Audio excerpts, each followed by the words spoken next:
Bonjour, j'ai envie de vous partager ce qui est arrivé hier. Je suis en train de suivre les cours de Deepak Chopra sur l'abondance.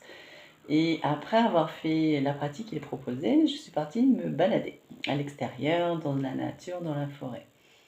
Et dans ce lieu que j'avais choisi, il y a une petite église. Je suis rentrée dedans.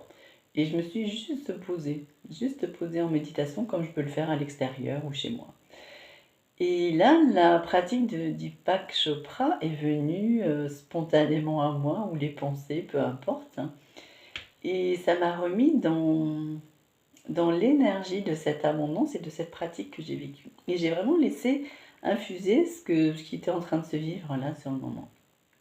Et je pris conscience des pensées qui étaient entretenues là, quand je l'ai vécu, sur ce qui était a priori l'abondance. Et je me sentais, enfin je me sentais, les pensées disaient, ouais mais tu n'es pas dans l'abondance, tu es en manque, il y a un manque dans ta vie, dans ton quotidien. Et j'ai juste observé ça, et je me suis dit, ouais mais c'est pas la réalité, c'est les pensées qui croient ça.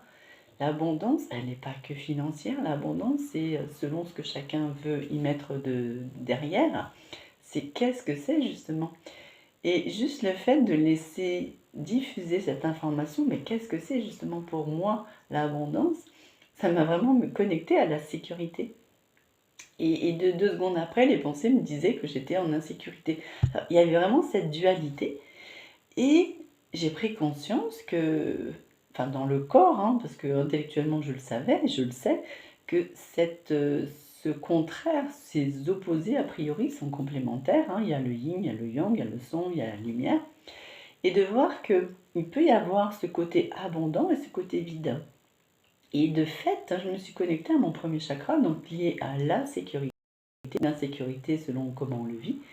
Et je me suis vraiment sentie en joie de ressentir la sécurité. Je me sentais en sécurité dans mon corps, je me sentais en sécurité dans ma vie. Et là, dans ce moment présent. Et de voir ces pensées qui vont et qui viennent, j'étais vraiment comme écartelée, explique dans son petit bouquin Le pouvoir du moment présent.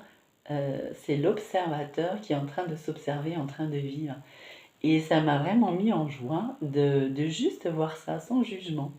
Que les pensées étaient limitantes ou non, ça m'a mise en joie de jouer à voir ça.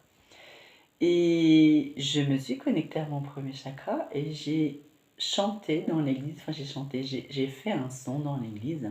C'est ce que je vais vous proposer là, de prendre le temps de vous connecter à votre premier chakra, le périnée, et de ressentir ce qui se passe dans le corps.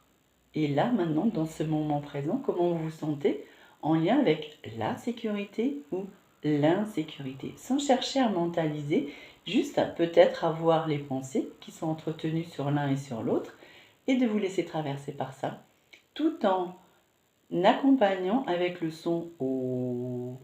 Donc vous prenez une inspiration et c'est